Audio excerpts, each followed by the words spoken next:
예, 반갑습니다. 김호환입니다.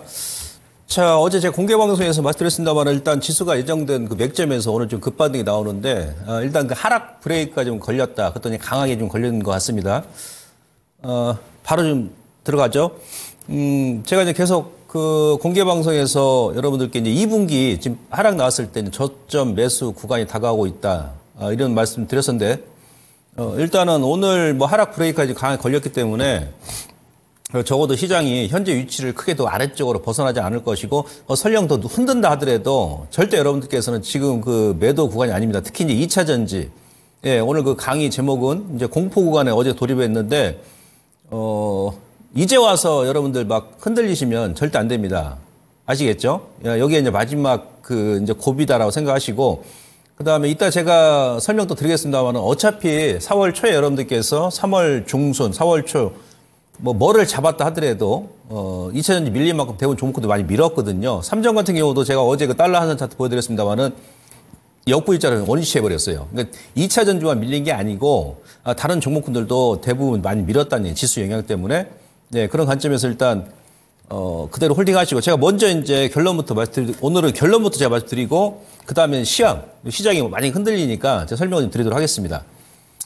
자, 그 KRX 지금 2차 전지 지금 시장이 그러니까 우리가 항상 그동안 쭉 이 주식시장을 경험하다 보면 어떤 이게 이 변동성이 큰 구간에서 예를 들어 뭐 1월 달 같은 경우 쭉 밀었잖아요. 그 후에 이제 급반등 나왔던 것이 뭐 밸류업 관련 종목군들 그다음에 반도체가 좀 끌고 올라왔었고 뭐 작년 같은 경우도 그 연초에 뭐 5월 달까지 안 좋았었고 이제 막 크게 시장이 막 우아래 변동성이 있을 때 이런 상황을 좀 지나고 이제 한두 달 지나고 나면 시장에 새로운 주도주가 나옵니다. 지금 보시면은 어제 이제 미국 같은 경우는 달러 인덱스가 좀 약세난됐고요. 그다음에 국채 수익률이 어제 미국 시장이 밀었습니다. 불구하고 이제 꺾였습니다. 이따 제가 차트 보여드리겠습니다만은 그리고 이제 국제유가도 어제 급락이 나왔었죠. 그래서 이제 반도체만 빠지고 그다음에 다른 쪽은 오히려 우리한테 우호적인 그런 상황을 만들어주고 미국 시장이 빠졌거든요. 네, 국내 시장도 이제 반도체, 이따 삼전도 체크해드리겠습니다만은 지금 보시면은 이제 작년에 2차 전지 고점이 7월 26일이었잖아요. 예, 거기서 지금 반도체가 4월 초부터 올라왔다가 여기서 지금 계속 지금, 예, 찌글찌글 하는 겁니다. 예, 그 고점까지 올라오고 나서 반대로 지금 2차 전지 같은 경우는 저점을 물론 달러 환산 차트로 보게 되면 뭐 포스코홀딩스라든지 LG, 엔솔 같은 경우도 저점을 이미 깼어요. 사실 지난주에. 예. 예. 근데 지금 이제 저점 깨고 나면 뭔가 이제 이제 언더슈팅이 나오고 그다음에 오버슈팅이 나오는 게 많이 있지 않습니까? 특히 이렇게 변동성이 심한 그런 구간에서 예, 그런 모습이 조금 나오는 듯 싶습니다. 그래서 반도체도 제가 봐서는 지금 전 종목이 다 가는 게 아니지 않습니까? 삼전도 역부일자로 지금 원위치했기 때문에 바로 또 튕겨 올라가지 못할 것이다. 그래서 이런 구간이기 때문에 뭔가 지금 큰 변화가 좀 나올 수 있는 그런 위치고 엔비디아 같은 경우도 제가 지난달부터 여러분 3월부터 제가 뭐 공개방송 뭐 아카데미 이 자리에서도 설명드렸습니다만은 제가 이제 그 힘들어서 시총이 뭐 3위까지 올라가고 애플하고 거의 차이도 없습니다. 그래서 지금 못 움직인다고 그런 말씀 드렸었는데 서서히 좀 꺾이지 않습니까? 뭐 AMD는 이미 그냥 3월 초부터 고점 찍고 지금 2달 연속 계속 하락 중이거든요. 그런 변화가 좀 나오고 있고 그 다음에 그림 보시면은 요거는 또 이제 그 삼성전자 주가하고 제가 KRX 2차전 탑10 지수하고 좀 비교를 해봤습니다. 딱 그 고점에서 삼성전자가 지금 역부일자로 그러니까 원화 한산으로 삼성전자 차트 봐서는 지난 그 1월달 고점을 아직 안 깼는데 오늘 살짝 이탈했었나요? 근데 그 달러 한산으로 보게 되면 바로 지금 원위치 해버렸습니다. 삼성전자 같은 경우. 그게 이제 환율 효과 때문에 그런데 아무튼 삼성전자가 이제 왜 밀리냐. 여기 또 이제 9만 전자, 10만 전자 얘기했지 않습니까? 네. 근데 2차 전지 기술적으로는 그 고점에서 여기서 한번 좀 흔들게 하더라. 그래서 삼전도 제가 봐서는 바로 못 갑니다, 이게. 네. 그래서 그 삼성전자가 사실은 이 그림 보시면 뭐 하이닉스 움직일 때는 하이닉스 같은 경우는 전체 시가총액 규모가 이게 크지가 않으니까 크게 이제 하이닉스 이렇게 움직일 때도 2차 전지 같이 움직였는데 제가 그랬죠. 삼성전자가 3월 20날 여기서 강하게 뽑고 나서 그다음에 1월 달 고점을 언제 돌파했었냐면 3월 23일 날인가 여기 다시 한번 돌파했거든요. 그때 2차 전지가 이쪽으로 밀었죠. 왜? 삼성전자 쪽으로 수급이 다 쏠려버리니까. 이 시장의 메이저 세력인 외인들이 예, 삼성전자만 계속 매수해버리고 다른 쪽은 외면하다시피 하니까. 그렇다고 해서 기관 쪽에서 도와주면 되는데 기관들도 실질적으로 뭐 이번 달에 매수한 것도 없습니다. 이따 제가 수급 보여드리겠습니다만은 2년 연속 지금 또 기관도 매도고요. 예, 지금 외인들만 국내 주식을 쌍끌이 쓸어 담고 있다. 이렇게 제가 이제 표현을 할 수 있을 정도로 지금 30조 원 가까이 코스피에 매수했거든요. 그래서 2차 이제 밀었는데, 이제 3전이 아무래도 꺾인다 그러면, 일단 그 수급 개선 효과도 나오겠죠. 수급 분산 효과도 나오겠죠. 그렇겠죠? 예. 왜? 2차전지도 이제 외인들이라든지 뭐 기관 쪽에서 보더라도 이제는 막말로 못 먹는다 하더라도 가격적인 매력이 지금 많이 발생하고 있잖아요. 메리트가 많이 발생했지 않습니까? 그래서, 삼성전자가 여기서 더 밀어버리면 전체 시장에 또 영향을 주니까 더 밀리면 안 되겠습니다만은 지금 삼성전자 같은 경우는 우리나라 지금 코스피가 어제 기준으로 했을 때 밸류에이션 측면을 보게 되면 지금은 대형주가 가장 비쌉니다. 그러니까 대형주가 물론 선행퍼로 본다라면 한 11.5배 정도, 한 12배 정도 좀 안 되는데 지금 현재 현행퍼를 보게 되면 한 20배가 넘거든요. PBR이 1.20배 정도 됩니다. 그러면 지금 삼성전자 같은 경우도 그렇고 하이닉스도 몸집이 많이 비대해졌기 때문에 여기서 뻥뻥 치고 하지 못한다는 얘기예요. 예, 더 크게 빠져도 안 되고 가장 그 매력적인 조언은 뭐냐면 반도체 그동안 올랐으니까 현재 구간에서 좀 급등락을 보여주면서 뭐 개별적으로 움직인다 하더라도 큰 종목들 삼성전자, 하이닉스는 예 현재 수준에서 좀 왔다 갔다 해주고 그럼 수급이 좀 풀리면서 뭐 다른 쪽으로 이제 뭐 제약바이오가 됐던 뭐 2차전이 됐던 이런 쪽으로 좀 옮기겠죠. 왜 그러냐면 지금 전체적으로 고객예탁금이 60조가 넘어가야 되거든요. 이것저것 다 움직일 때는. 근데 아직도 60조만 근처만 가면 꺾이고 하지 않습니까? 돈이 좀 없어서 그런 거거든요. 예, 그런 효과가 나올 수 있기 때문에 일단 뭐 2차전지 쪽으로는 좀 이제 수급 개선 효과를 좀 기대해 볼 수 있는 그런 구간이 아닌가 이렇게 볼 수 있겠고요. 그다음에 이제 마지막 그 다음 그림 보시면 이것도 제가 어제 여러분들께 이제 공개 방송에서 말씀드렸습니다만은 자, 왼쪽에 그림 보시면 여러분들께서 우리는 삼성전자 하이닉스 볼 때는 우리의 시각으로 보는 게 아니고 외국인들의 시각으로 보셔야 됩니다. 외국인들의 시각으로. 왜냐하면 외인들이 지금 전체 비중 대비 55%를 가지고 있잖아요. 그렇죠? 삼전 하이닉스. 그러니까 외인들이 보는 시각으로 이 두 종목은 원화 환산 차트가 아니고 이건 이제 우리 이제 국내에서 이제 보는 차트고 달러 환산 차트로 보는 게 좋겠죠. 이게 더 정확하겠죠. 그죠? 제가 1월 초에도 여기가 삼성전자가 딱 고점이라고 그랬잖아요. 그래서 눌림 주고 이거 달러 환산 차트로 원화 환산으로 보게 되면 더 갈 수 있는 그런 구간인데 달러 환산으로는 여기가 딱 저항 맥점이었다고 했지 않습니까? 공개 방송에서도. 예. 자, 원화 환산 보게 되면 지금 1월 달 고점을 여기서 삼성전자가 이렇게 돌파를 하면서 이때 막 수급이 막 쏠리다 보니까 그때 2차 전지를 앞서 제가 차트 보여드렸으면 이렇게 밀어버린 거거든요. 예. 이런 식으로. 얘도 매수하고 2차 전지 매수하고 뭐 다른 쪽도 매수해주면 같이 오르겠죠. 근데 워낙에 이쪽만 지금 외인들이 편식하고 독식하고 하다 보니까 다른 쪽은 일부 던진 겁니다. 근데 지금 돌파하고 나서 어제 사실은 1월 달 고점을 지금 이탈해버린 거예요. 원화 환산 차트로는. 예, 21선 깼고. 근데 오른쪽에 달러 환산 차트 보시면 어떻습니까? 1월 달 고점을 돌파하고 나서 바로 그냥 역부일자로 지금 꺾어버렸죠. 그러니까 외인들이 1월부터 4월까지 삼성전자만 그냥 매수를 했습니다. 죽어라고 매수했어요. 근데 최근에 이제 한일이 막 급등 나와버리니까 외국인들 입장에서는 수익 난 게 하나도 없는 거예요. 수익 난 게. 예. 그러니까 실질적으로 이번 4월 달의 지수가 코스피가 지난달 2월 달, 3월 달 10% 오르고 어제 기준에서 한 6% 뺐거든요. 그러니까 2월 달, 3월 달 두 달 오른 거에 60%를 예, 불과 이제 보름 만에 빼버린 거예요. 그리고 최근에 지수의 낙폭이 어제까지 컸던 이유가 뭐냐면 바로 이 삼성전자입니다. 삼성전자. 왜? 삼성전자가 전체 시총 대비해서 한 22% 차지하니까 삼전이 빠지면 예, 같이 빠지는 거, 전체 지수가. 삼전이 올라가면 종목은 빠져도 지수는 계속 올라가는 거, 안 빠지죠. 그런 착시 효과에 대해서 제가 지난번에 설명을 드렸었지 않습니까? 근데 삼성전자가 여기서 이 무거운 주식이 뭐 개별주가 아니죠. 예, 시총이 대한민국 1등 기업입니다. 우선주 포함해가지고 555조입니다. 그랬던 종목이 여기서 이렇게 올라가고 꺾일 때는 역불자로 꺾여버린다? 다시 원위치 해버렸어요. 거기다 21선을 개파락 나오고, 그다음에 또 개파락 이후에 또 이틀 동안 장대 운봉으로 60일선. 그러니까 1월 달까지 원위치 해버린 거예요. 그러니까 1월 달, 2월 달 그 박스 구간까지, 3월 달까지. 그 외국인들 재미가 없죠. 물론 이제 여기서 우리가 두 가지를 생각해 볼 수 있습니다. 첫 번째 뭐냐면 이렇게 빠져버리니까 역부재로 빠져버리니까 그래서 이제 지수의 하락폭이 다른 나라보다 컸다는 얘기예요. 삼성전자 무거운 주식이 이렇게 꺾어버리는데 전체 지수가 안 밀리겠습니까? 그러니까 이 종목이 밀리니까 지수 밀려버리고 다른 종목까지 같이 밀어버리죠. 그죠? 그러니까 외국인들 입장에서는 삼성전자 다시 원위치해 보니까 한 해째하기 위해서 그냥 선물 매도해버리고 예 그런 거거든요. 자, 근데 그러면은 이제 삼성전자가 뺐지 않습니까? 이렇게 뺐으니까 이 저점은 제가 봤을 때 이탈 안 할 것이라는 얘기예요. 예, 근데 그렇다 또 바로 가지는 못합니다. 워낙에 급하게 뺐기 때문에. 그럼 첫 번째, 삼성전자 주가를 보게 되면, 삼성전자. 이거 봐라. 무슨 개별 잡주도 아니고, 무슨 뭐 대북 테마주인가? 넉마주도 아니고, 무슨 뭐 대한민국 1등 기업 주식이 뭐 이래. 예? 여기서 이거 올라갈 동안 거의 3개월 동안 쉬었다가 이거 올라가더니 바로 그냥 일주일 만에 원위치해버렸어.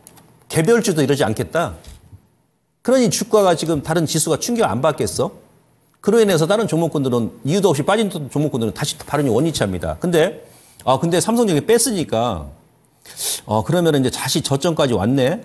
여기서 빼봐야 이 저점은 안 깨겠다. 그러면 삼성전자가 이렇게 뺄 때 지수가 많이 무너졌지 않습니까?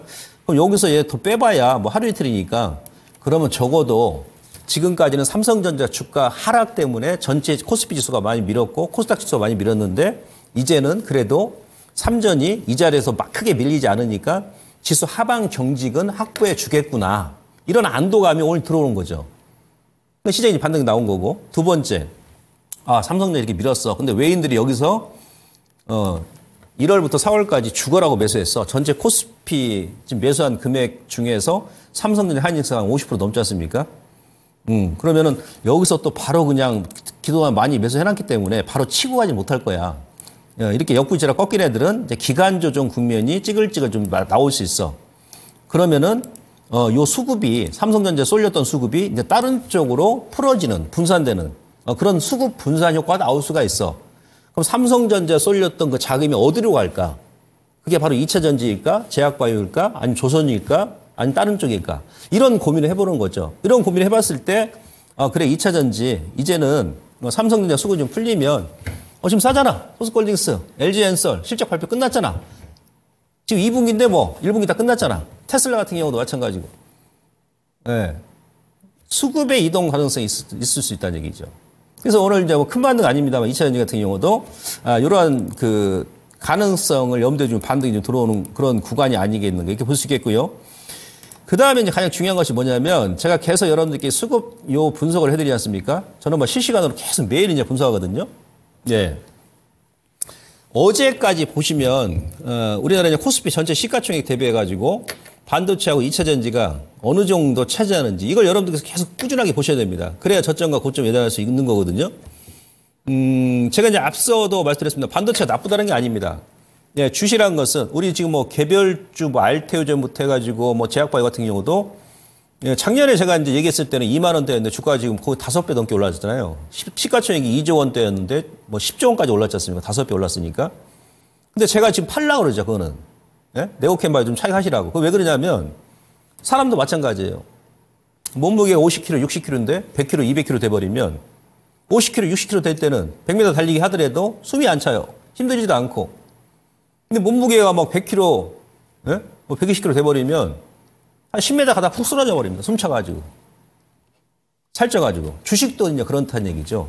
주식도. 그러니까 삼전하고 하이닉스 같은 경우도 지금 현재 구간에서 뻥뻥 치고 하지 못 가는 이유가 앞서 제가 말씀드렸습니다. PER이 지금 현행 퍼가 지금 한 20배가 넘지 않습니까? 그죠? 예. 그리고, 그동안 시총이 많이 올랐잖아요. 무겁지 않습니까? 무겁잖아요. 주식은 결국은 수익률 아니겠습니까? 수익률. 지금은 좀 힘들지만 내가 앞으로 2, 3개월 더 가져갔을 때 어떤 종목이 나한테 수익을 많이 줄 수 있느냐. 그게 나한테는 삼성전자라는 얘기예요. 그게 나한테 좋은 기업이라는 얘기죠. 그렇지 않습니까? 일단 수익이니까. 네. 지금 뭐 31%까지 올라왔잖아요. 655조. 그나마도 이제 어제까지 기준으로 했을 때는 좀 줄은 거예요.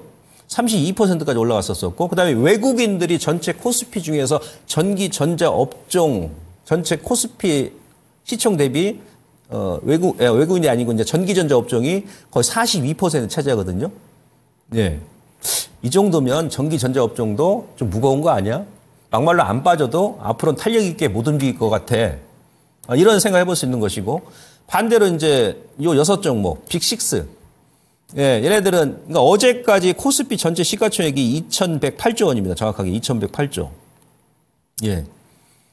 그 중에서 이제 197조. 그저께는 얼마였었냐면은, 16일 날 기준했을 때는 200조였거든요. 근데 어제도 주가 장 막판에 흔들리면서 3조 원이 또 시가총액이 증발했어요. 네, 근데 전체 코스피 시가총액 2,108조 중에서 요 빅6가 차지하는 시총 비율이 9.3%입니다. 9.3%. 예. 반도체 대비해서 지금 한 3분의 1 정도밖에 안 되고, 그 다음에 제가 이제 그런 말 드리지 않습니까? 작년 그 10월달, 11월달에 이제 코스닥 같은 경우는 2차 전지, 제약바이오, 반도체. 요 세 개 업종이 움직여야 전체 지수가 움직이거든요. 그러니까 지금, 우리가 이제 에코프로 BM하고 에코프로, 뭐 다음 주에 이제 재상장합니다만 액면분할 하고 나서 요 두 종목만 가지면은 전체 코스닥 시가총액 대비해서 한 14, 5%, 한 14% 정도 됩니다. 반도체가 지금 한 그 정도 되고요. 제약바이오가 한 12% 되거든요. 근데 제약바이오 같은 경우 올렸다가 지금 많이 밀었잖아요. 제약바이오도 한 15%까지 올렸다가 요번에 이렇게 밀면서 한 12% 정도 됩니다.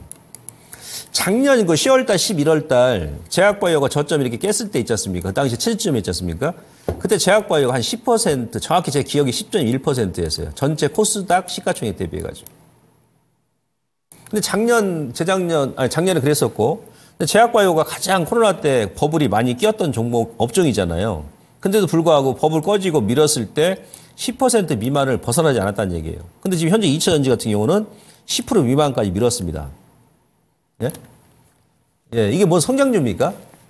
그 다음에 제가 항상 그랬지 않습니까? 이 6종목이 SK 이노베이션이 빼고 6종목 중에 이 5종목이 코스피 현재 시총 1위부터 20위 안에 다 포진되어 있단 말이에요. 이 5종목이. 근데 전체 시총 대비해서 지금 10%가 안 돼. 눈 감고 홀딩이고, 예, 여력 있으신 분들은 지금 현재 구간에서 이럴 때 분할 매수도 하시는 겁니다. 단지 전체 시장이 지금 왔다 갔다 하고 뭐 4월 말까지는 이격전이 좀 필요하니까 제가 이제 그런 부분이 있으니까 여러분들께서 그런 부분을 참고하시고 좀 조절하셔가지고 들어가시면 되고, 그다음에 설령 뭐 3월달 고점에서 물리신 분들이 있다. 예를 들어서 지난달에 거기서 꺾였지 않습니까? 그러니까 예를 들어서 아까 제가 삼성전자 차트 보여드렸습니다만은 달러 환산을 하게 되면 지금 역부자로 꺾여버렸잖아요. 이런 식으로. 대부분의 종목군들이 이런 식으로 많이 밀었거든요. 중대형주가. 그러니까 2차 전지만 이렇게 민 게 아니고, 물론 2차 전지가 다른 종목군에 비해서 한 4, 5% 정도 더 민 건 있어요. 뭐 테슬라 효과라든지, 중국의 이제 그 리튬 가격 자체가 반등 나왔다가 좀 찌그러지니까 그런 영향 때문에 밀었는데, 근데 그들 종목만 민 게 아니라, 그러니까 2차 전지만 이번 시장에서 많이 밀리고, 예? 그쪽 섹터만 많이 밀었다 그러면 뭔가 이쪽에 우리가 모르는 다른 악재가 더 있을 수 있겠죠.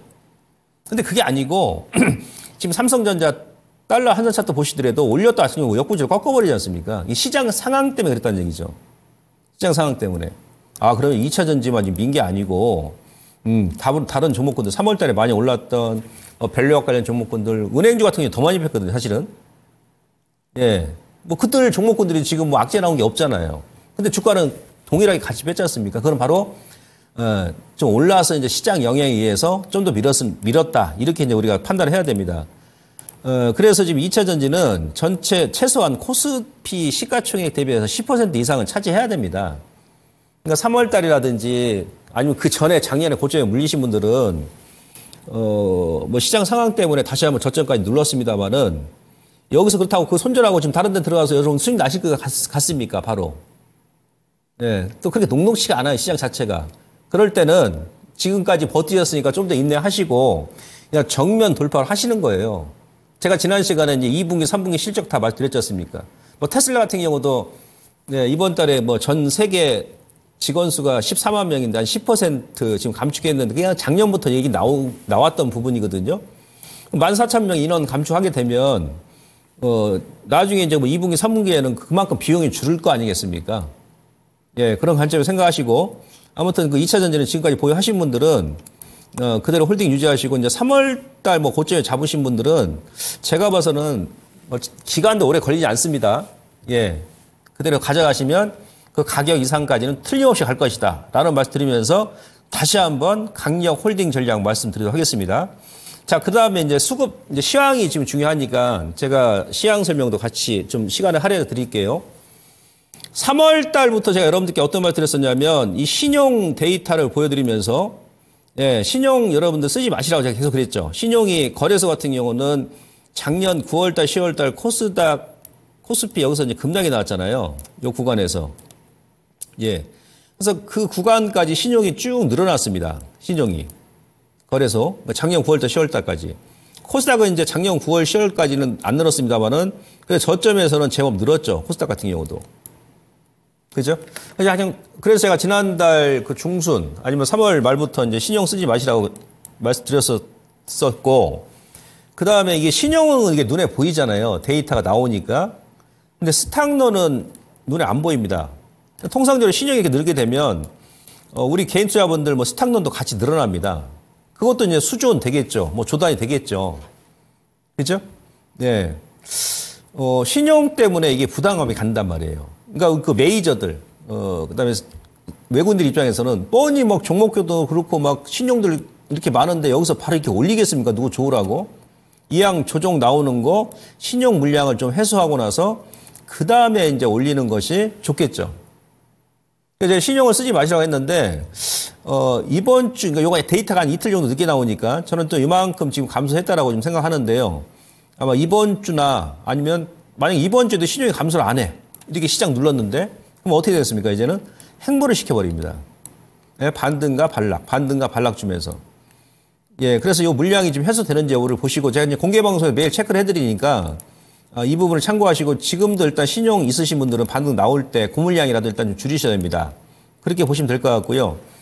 자, 지금 환율이 이제 그 문제였잖아요. 4월 달에. 원달러 환율이 지금 급등이 나오면서 시장을 많이 괴롭혀 왔는데, 제가 어제도 이제 공개 방송에서 말씀드렸습니다만은 이제 환율이 어느 정도 고점이 나왔다.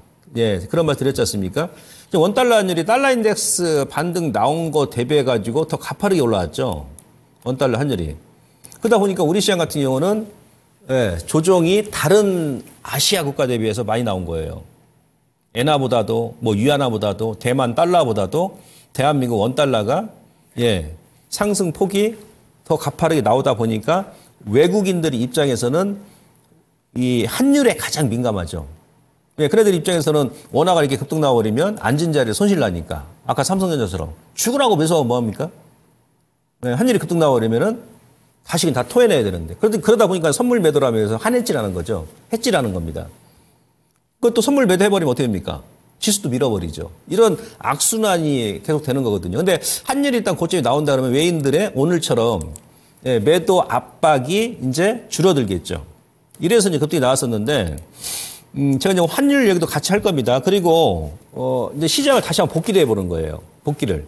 그러니까 2월달, 3월달 어떻게 올랐고, 지금 뭐 때문에 시장이 문제가 됐었었고, 그런 악재가 이제 어느 선까지 왔는지를 먼저 알고 나서, 그 다음에 이제 계획에 들어가고 전략이 나오는 거죠. 자, 제가 그랬잖아요. 3월 달에, 2월 달, 3월 달에 글로벌 주요국 증시 중에서 1월 달에 급락시켜놓고 2월 달, 3월 달 두 달 때 올렸지 않습니까? 끌어올렸잖아요. 네. 근데 대만이 13.2%고, 우리나라 코스닥이 13.3%다.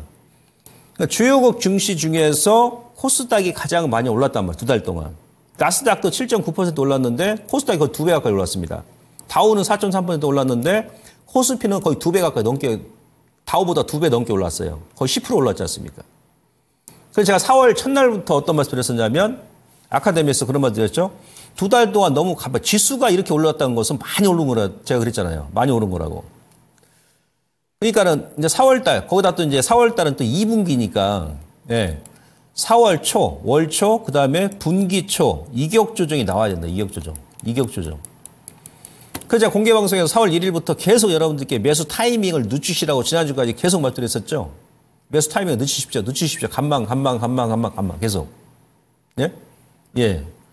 이격 조정이 나오는 거예요. 많이 올랐으니까. 특히 우리 같은 경우는 네, 특히 이제 코스닥이 가장 많이 올랐으니까. 일본 같은 경우도 두 달 동안 니케이도 11% 오르다 보니까 대만은 일단 그 TSMC 때문에 지금 뭐 크게 안 뺐는데 일본 니케이 같은 경우도 한 절반 정도, 한 60% 정도 지금 조정이 나왔거든요. 오름폭에. 그 이격 조정이 필요한 가운데서 예, 이격 조정을 받아야 되는데 그 중간에 악재가 나오면서 이런 식으로 좀 깊게 밀었어요. 제가 예상했던 것보다 좀 깊게 밀었습니다. 예, 요거 2, 3월이 아니고 요 4월입니다. 4월. 예, 4월 어제까지 하락폭이에요. 다우 같은 경우는 5.1% 하락. 그러니까 2, 3월 달에 미국 다우는 더 밀었네요. 한 4% 올랐는데 그거 다 토해냈죠. 예, 나스닥은 절반 정도. 일본 니케이도 6% 하락이 나왔죠. 6%. 중국하고 대만 같은 경우는 크게 안 밀었고 코스피는 지난 2월 달, 3월 달에 10% 올랐는데 거의 한 60% 정도, 한 6% 지금 뺐고 코스닥 같은 경우는 13% 2월 달, 3월 달 13.3% 올랐는데 지금 8% 뺐으니까 거의 2월 달, 3월 달 오름폭이 한 70%를 지금 토해낸 겁니다. 예, 그러면 이 정도. 그러니까 2월 달, 3월 달에 13% 올랐는데 이번 달에 지금 4월 말도 안 됐는데 8% 뺐으니까 거의 70% 뺐네. 이러다 보니까 오늘 이제 반등이 나온 거죠. 단기 낙폭 가대다는 그런 인식이 좀 확산되는 거죠. 물론 어제 이제 국채 수준이 꺾이고, 예, 달러가 좀 꺾이고, 국제유가는 급락이 나왔기 때문에. 예, 그래서 이제 이격 조정이 필요한 가운데였는데, 거기서 이제 돌발 악재 여러 가지 나왔잖아요. 중동발 리스크도 막 나왔었고, 그죠? 예. 그랬었습니다. 근데 일단 뭐 가격 조정, 이격 조정, 가격 조정은 그냥 끝난 것 같고, 그런 가운데서 또 뭐가 나왔습니까? 네, 미국의 경제지표 발표했던 2주 전에 발표했던 경제지표, 특히 ISM 제조업지수가 시장 예상치를 큰 폭으로 상회했습니다. 50.3이 나왔잖아요. 예, 그러면서 2022년도 9월 1일 최대치가 나왔어요. 그죠? 예, 그러면서 고용지표, 그 주에 발표했던 고용지표 좋게 나왔죠. 경제도 견조하고 고용도 견조하네. 지난주, 전전주에 또 물가지표 CPI 발표했는데 물가는 또 올라가 버렸어. 예상치를. 그리고 또 지난주에는 소매 판매 발표했는데 소매 판매까지 좋게 나와버렸어요. 원래 소매 판매도 0.3이었는데 0.7이 나왔습니다. 그러니까 고용, 경제가 튼튼하고 고용도 견조하고 그러니 또 이제 물가 올라가니까 예, 금리 인하가 후퇴돼 버린 거예요. 연준에. 그래서 밀어버린 거죠. 예, 이게 원인이었습니다. 그러니까 아이러니하게도 지표가 좋게 나오면 막 밀어버려. 예. 근데 여기 보시면 여러분들 월별 보시면 고용지표도 마찬가지입니다. 요거 이제 ISM 제조업지수 같은 경우도 매월 틀립니다. 작년 같은 경우도 4월 달에 높게 나오고 5월 달에 줄고 6월 달, 7월 달은 팍 쪼그라들었죠. 그러면서 이제 8월 달, 9월 달도 늘어나고. 그러니까 다음 달에 예를 들어서 ISM 제조업지수가 4월 달에 또 이렇게 감소할 수도 있습니다. 이번 달에 ISM 제조업지수가 좋게 나와가지고 금리 인하가 후퇴돼 버려가지고 주가가 좀 빠진 거 아니겠어요? 그럼 다음 달에 또 이제 줄어들게 되면 또 금리 인하 시기가 또 땡겨진다 또 올릴 거 아니겠어요? 코에 걸면 코걸이, 귀에 걸면 귀걸이. 아니, 지표는 계속 매달 틀리게 나옵니다. 오른쪽에 소매 판매도 보세요.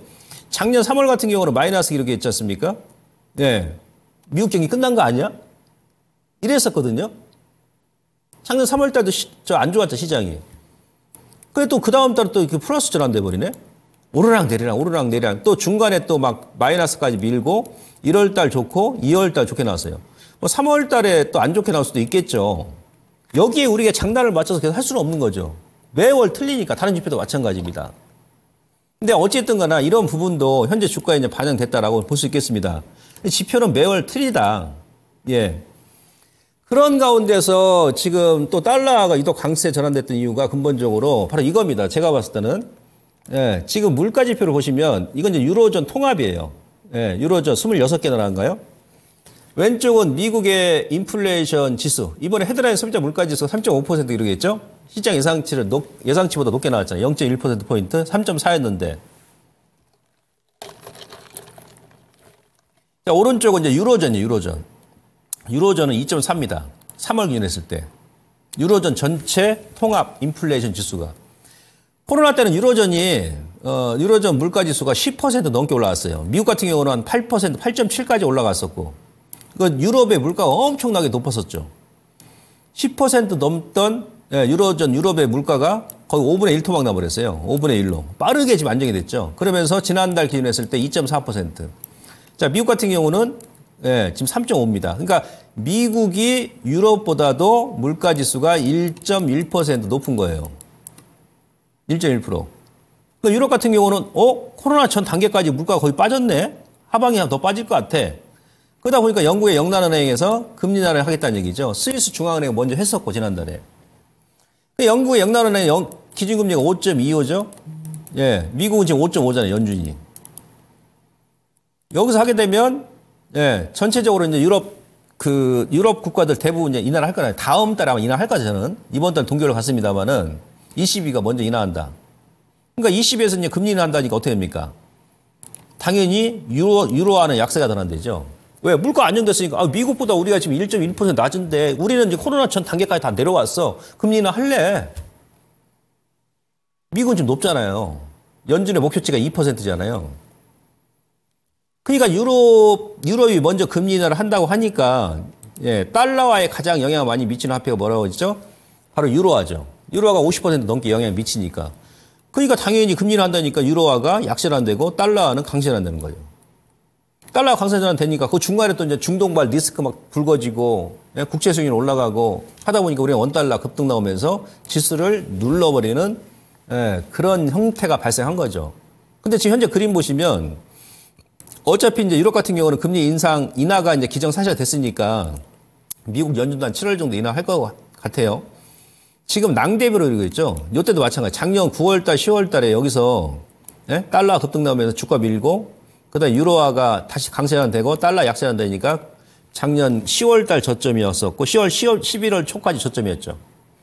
예, 여기서는 큰 변곡점이라니, 변곡점. 물론 달러가 더 올라갈 수도 있고 유로화가 더 낮아질 수도 있어요. 그랬을 땐 지수가 더 흔들겠죠. 그러나 그거는 여러분들께서 2분기 저점 기회로 보시는 거죠. 이 방향성은 다음 주 이후까지 봐야 될 것 같습니다. 지금 현재는 서로 지금 유로와 달러가 지금 키스를 하고 있죠. 예. 그 입술을 언제 뛸 건지, 다음 주에 뛸 건지, 아니면 다음 주까지 붙여가지고 계속 갈 건지, 예, 지금 숨 막히는 그런 시기가 다음 주까지 좀 나올 것 같습니다. 그래서 요거는 다음 주가 제가 봐서 좀 변곡점이에요. 환율도.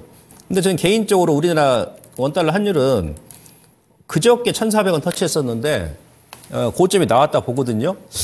자, 그러다 보니까 어떻습니까? 환율이 올라가니까, 예, 국채금리가 급등이 나왔잖아요. 어제 10년물 국채 수익률이 꺾였죠. 2년물도 꺾였었고. 자, 이 그림은 10년물 국채금리예요. 어제 이제 이렇게 살짝 꺾였습니다. 그저께 4.67까지 갔다가 어제 4.59인가요? 56까지 꺾였습니다. 근데 이 자리가 이제 기술적으로 저항자리예요, 저항자리. 국채 수익률에서 급등이 나오니까 반대로 채권 가격에서 급락이 나오죠. 그죠? 예, 수익률 올라가니까 2차 전지도 밀는 거고, 제약바이오도 밀고, 예, 전체 지수 미는 거죠. 근데 어제 꺾였단 말이에요, 어제. 그러면 일단 기술적으로는 요 고점 저항이고, 예, 어차피 이제 금리, 여기서 만약 또 다시 한번 슈팅 나온다 그러면 종합지수가 40~50% 한 번 더 뺍니다. 예, 근데 전고점 돌파는 못할 거란 얘기죠. 작년 같은 경우 10월달 고점이었을 때가 국채 수익률이, 예, 그때 이제 채권 가격, 핑코 액티브 채권 ETF인데 여기서 저점이었었고 국채 수익률이 하락 나오면서 작년 10월달부터 지수가 급반등이 나온 거 아니겠습니까? 그러니까 월추 채권 수익률도 좀 고점에 와 다 가고 있다. 이렇게 볼 수 있겠어요? 이 핑코 액티브 채권 ETF 제가 왜 보여드리냐면 기술적으로 미국의 10년물 국채 금리하고 국채 가격하고는 다소 좀 변동성이 심합니다. 예. 그 투기 세력들 때문에. 이 핑코사가 전 세계 채권 운영 1위 기업이잖아요. 근데 이 액티브 채권 ETF가 더 정확히 맞더라고요. 그래서 아래쪽으로 조금 200일선까지는 자리가 좀 남았어요. 한 번 더 흔들지 여부는 모르겠는데 아무튼 여기서 이제 고점이 나오면 여기서 이제 터닝이 나올 수 있는, 예, 그러면서 시장이 좀 더 안정화될 수 있는 그런 조건을 지금 만들어 가고 있다. 이렇게 여러분들께서 이해를 하시면 될 것 같습니다. 다음. 자, 그 다음에 지금 환율이 또 급등 나왔는데 이건 뭐냐면, 그러니까 이머징 19개 국가, 그러니까 미국과 교역을 하고 있는 대표적인 이머징 아시아 그 19개 국가 통화 대비해서 통화 대비 달러 인덱스예요. 그러니까 19개 국가 통화를 무형 가중치로 평균치를 산정해 가지고 미국 달러하고 이제 이렇게 가중치를 나타낸 지표입니다. 아시겠죠? 예, OITP라고 그러는데 최근에 달러가 강세에 나오니까 얘도 지금 여기서 지지 맥점에서 이렇게 이제 반등이 나온 거예요. 반등. 예. 우리가 원달러 하는 것도 이렇게 막 급등이 나왔지 않습니까? 예, 그러니까 우리나라 원달러 환율이 다른 이머징 국가 통화 대비해서 조금 더 민감하게 반응했다는 얘기죠. 예, 그러다 보니까 지수도 더 깊게 눌렀고. 근데 얘는 지금 고점까지 이렇게 왔어요, 대부분. 고점까지. 이 기술적 반등이다, 아직은. 작년 같은 경우도 우리가 10월 말, 11월 초에 지수가 저점 나왔을 때 얘가 여기 추세 저항해서 여기서 얻어맞죠. 거기 고점 나오니까 우리 지수가 저점이 나온 거거든요. 예, 1월 달도 마찬가지고. 근데 이 지표를 봐서는 아직까지는 그렇게 크게 우려될 수 없고, 제가 봐서는 여기만 조금 더 슈팅이 나올 수 있는데, 그렇다고 이 추세 저항선을 돌파하지 않을 것이다. 그러면은 우리가 이런 여러 가지 지표를 봤을 때는, 아하, 이제 원달러 환율도 뭔가 이제 엊그저께 1,400원이 좀 고점이, 단기 고점이 아니냐. 이렇게 우리가 유추를 해볼 수 있다는 얘기죠.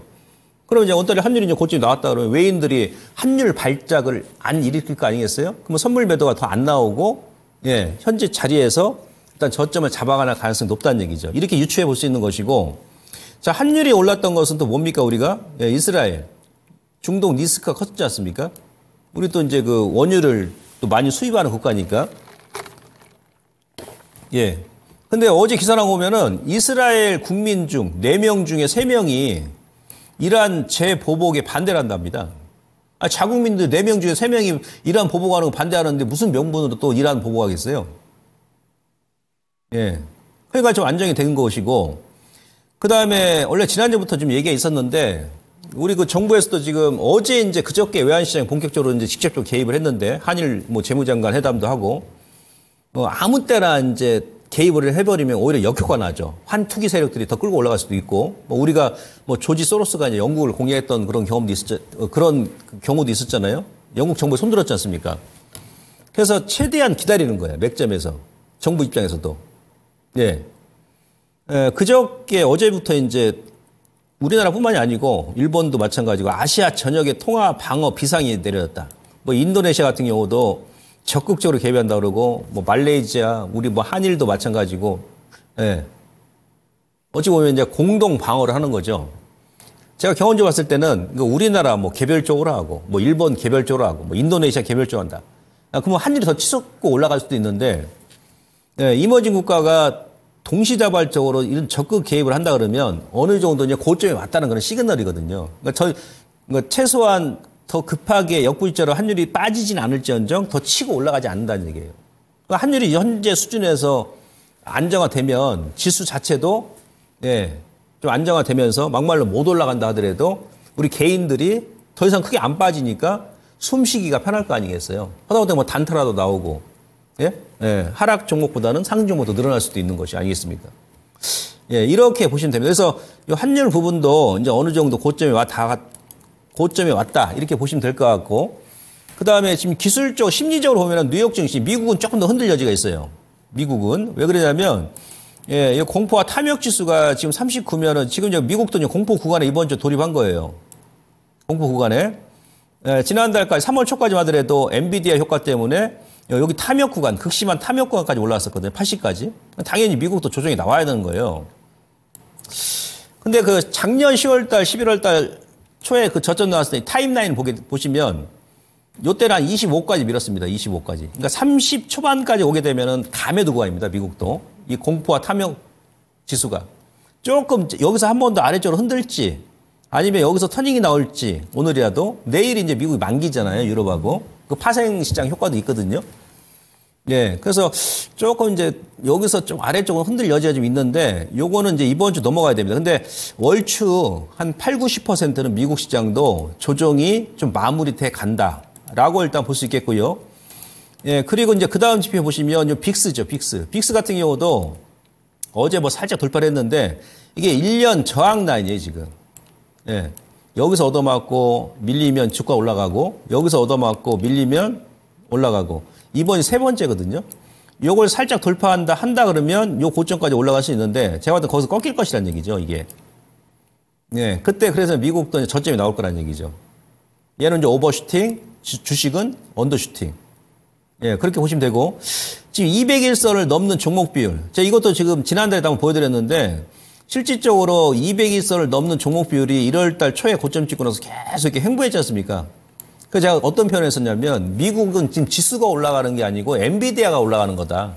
걔네들만 좀 올라간 거예요. 다른 종목들은 3개월 내내 1분기 내내 하락 종목수 훨씬 많습니다. 예, 그랬던 거예요. 근데 주가 이제 엔비디아 반도체 빠져버리니까 가치가 흔들려 버리면서 어제 보니까 딱 200일선 지지하고 살짝 반등 나오거든요. 그래서 요거를 만약에 이탈한다 그러면 단기적으로 미국 시장에 한 번 더 충격이 나올 수 있어요. 네, 단기적으로. 이탈 안 하고 터닝이 나온다 그러면 일단 그때 이제 저점이 나온 거죠. 근데 이 지표는 그래서 제가 이제 다음 주까지 봐야 된다는 얘기예요. 미국 시장. 그래서 우리 시장 같은 경우도 우리 시장만 놓고 보면 저점이 나왔다 보는데 워낙에 싸니까 다음 주에 이제 미국 시장이 한번 흔들렸대 한 번 더 흔들릴 여지가 있으니까 그 부분을 참고하시면 될 것 같고 그 다음에 이제 MSCI 한국 ETF 보시면 이 주봉에 요것도 제가 지난번에 한번 그림 보여드리는데 3월 달에 여기가 이제 200이 빨간색 선 있지 않습니까? 이게 200일선이에요. 예, 여기서 급락 나오고 여기서 급락 나왔죠. 그러면서 그러니까 재작년 1월이군요. 여기서 얻어맞고 또 눌림 주고 여기서 얻어맞고 눌림 주고 여기서 얻어맞고 눌림 주고 여기서 또 얻어맞고 올 1월 달도 그래서 뺀 거고 쭉 반등 나오다가 3월 달에 여기서 얻어맞고 살짝 돌파했다가 다시 빼버린 거예요. 그러니까 이 라인이 엄청나게 강한 저항선이라는 얘기죠. 나중에 이제 돌파할 때 제가 여러분들께 공개 방송에서 말씀드리겠습니다만은 요거 이제 돌파할 때는 예, 그때 날아갑니다, 이게. 왜? 여기서 외인들이 다 쌍끌이 매수를 해놨기 때문에.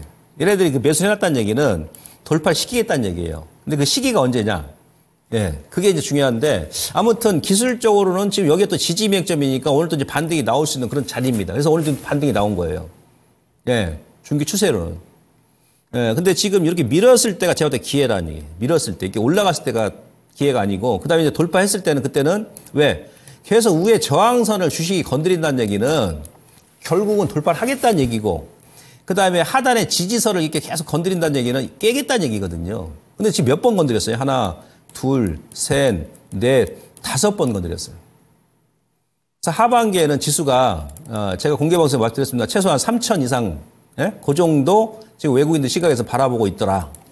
그렇게 보시면 되고, 그래서 여러분들께서 이제 중기와 단기, 중기는 단기적으로는 약간 급등이 심하니까 위기인데, 앞으로 또 한 두어 달 우리가 먼저 가서 현재 위치를 이렇게 쳐다보고 있으면 지금이 또 기회라는 얘기예요. 우리 1월 달도 그랬잖아요. 1월 달도 제가. 1월 달도 24년 만에 예? 가장 많이 뺐었다고. 그 당시에도 2달, 2, 3개월 또 지나서 이렇게 보니까 1월 달이 저점이었죠. 주식이 원래 그런 겁니다. 예, 오늘 또 원달러 환율도 꺾인 이유가 뭐예요? 일단 낭대부로 이랬었죠. 그저께. 예, 위에 코스피 지수, 하단에 원달러 환율. 딱 여기가 맥점이었다는 얘기예요. 어제 오늘이. 예. 그래서 일단 반등과 반락이 나온 겁니다. 이런 위치에 있었다는 거 보시고 뭐 다음 주까지 좀 더 지켜보죠. 단기적으로 흐름이 할 수 있으니까. 그리고 좀 환율을 보시면 자, 우리나라 원달러 환율이요. 원달러 환율이 그러니까 2000년도부터 지금 24년 동안 1,400원을 돌파한 경우는 딱 2번밖에 없어요. 언제? 2008년도 금융위기. 그 다음에 2022년도 이 당시에 8월 달인 9월 이때 1,460원까지 갔었죠. 그저께 장중에 1,400원 딱 터치하고 미른 거예요, 지금. 그러니까 1,400원을 이번이 돌파를 했으면 세 번째인데 24년 중에 장중에 터치만 하고 밀어온 겁니다. 근데 여기 중요한 것은 자, 2008년도 이때는 1,600원까지 갔었죠. 그때가 지수가 저점이더라. 자, 2022년도 이 당시에 원달러 1,460원까지 갔을 때 그때 종합지수 코스피 지수 어디까지 뺐습니까? 2,170까지 뺐었죠. 그때가 지수가 저점이다. 자, 이번이 세 번째입니다. 네? 세 번째. 이 기회를 잡고 안 잡고는 시청자님들, 예? 예. 개인적인 이제 생각들. 그래서 지금 여러분들께서 2024년 만에 세 번째 오는 그런 구간으로 중기적으로는 보시면 될 것 같고. 자, 외국인들 바스켓 물량이 비었다 그랬잖아요. 제가 이제 조만간에 선물 이제 매수할 여력이 들어온다. 오늘 들어오죠. 예, 여기서 쭉 끌어올렸다가 그저께까지 한 5만 계약 정도 매도를 했거든요. 바스켓 물량이 많이 찼으니까 당연히 비어야 되고 그 와중에 환율이 급등 나오니까 예, 선물 매도해가지고 해지한 거죠. 근데 지금 외인들이 이제 선물 매수할 수 있는 여력이 공간이 많이 생긴 거예요. 오늘 선물 매수 들어오죠. 오른쪽 그림 보시면 외국인들 그 1월 달부터 지금 어제까지의 현물 매수한 거 보세요. 18조 원을 지금 매수, 18조. 끈을 안 놓죠. 여기서 매도하겠습니까, 여러분들? 이거 보십시오. 작년 올해 외국인들 수급 보시면 예, 이 시장의 진리는 외인이거든요. 올해 지금 18조 원 매수했다니까 어제까지 거래소에. 물론 삼성전자, 뭐 현대차 이런 많이 쏠리기도 했습니다만은 그래도 이제 또 골고루 담기도 했습니다. 다른 종목은 조선이라든지. 지금 2년 동안, 2년도 안 됐죠. 작년하고 올해 지금 1년 반 만에 30조 원을 매수했어요. 코스닥 1조. 제가 여기 나오면 우리 기관 투자자분들 징그리 합니다. 아니, 징그리 없습니다. 막 그러지 않아요. 왜 그런지 아세요? 이거 보세요, 지금. 기관 쪽은 7조 원 매도, 2년 동안. 코스닥은 8조 원을 매도, 거의 9조 원을 매도했습니다. 이게 되겠습니까, 이거? 아, 뭐 외국인들은 바보입니까? 대한민국 주식이 비싼데 이렇게 지금 1년 반 만에 30조 원을 매수하는데 우리 기관 투자자분들 맨날 매도만 해. 코스닥이 더 많아, 거래소보다, 근데. 예. 그래서 제가 맨날 징그리 하다는 거예요. 지금 매수해도 되는데, 제가 봤는데, 기관 투자분들도. 결론은 뭐냐? 주식은 단기간에 끝나는 게 아니잖아요. 우리가 작년 10월달, 11월달도 그때도 저점이었잖아요. 세졌죠? 2300 갔을 때도. 그때 제가 종합지수 공개방송에 무조건 2600, 700 가야 됩니다. 얘기했었고. 1월달에 제가 그랬잖아요. 지금도 마찬가지예요. 지금도. 이상가를 좀 우리가 먼저 앞서서 지금 현재 시점을 보자는 얘기예요. 자, 보십시오. 외국인들은 고점과 저점을 항상 외인들이 만듭니다. 예? 예. 작년부터 1년 반 동안 계속 지금 빌드업 해나가잖아요. 29조 원을 매수했어요. 29조 6천억을. 근데 얘네들이 그냥 여기서 한 번에 3조 매수하면 이렇게 가버릴 거 아니겠습니까? 시간적인 여유를 가지고 계속 올렸다 내렸다 올렸다 내렸다 하면 이렇게 해야 우리 개인 투자자분들 괴로울 거 아니겠어요? 그래야 저점에 물량을 뺐을 것이고. 개인 투자자분 다 매도해버리죠. 24조 원 매도하고 기관 쪽은 눈치만 보고 있어요. 한 7조 원 매도. 외인들이 싼 가격에 지금 다 매수하잖아요. 쓸어 담지 않습니까? 자, 이후에 이제 박스권 돌파하면 어떻게 됩니까? 외국인들은 기본적으로 예, 고점도 외인들이 만들고 저점도 외인들이 만들거든요. 무릎 아래에서, 그러니까 발목에서 무릎까지는 외인들이 매수하는 영역입니다. 그 다음에 배꼽에서 가슴까지는 누가 매수해요? 기관 투자자들이 매수하죠. 그 다음에 목에서 머리까지는 누가 매수하죠? 우리 개인 투자자들도 매수합니다. 그러니까 항상 저점에 매도하고 고점에 매수하고 하는 거예요. 외인들이 뭐 바보입니까? 예, 그것도 뭐 2년, 3년도 아니고 1년 반 만에 30조 원을 매수했는데 30조 원이면요. 지금 고객예탁금이 55조 원, 56조 않습니까? 대한민국 고객예탁금이 지금 70%를 외인들이 지금 1년 반 만에 지금 이렇게 매수하는데 여기서 끝내겠냐고요. 하반기에는 종합지수 최소 2,900, 3,000 이상까지 바라고 있다는 얘기입니다. 기회입니다. 지금은. 기회인데 관건은 뭐냐면 비중과 타이밍 조절. 예. 그 후속 내용은 제가 올라가서 유튜브 공개방송에서 예, 추가적으로 설명드리도록 하겠습니다. 고맙습니다.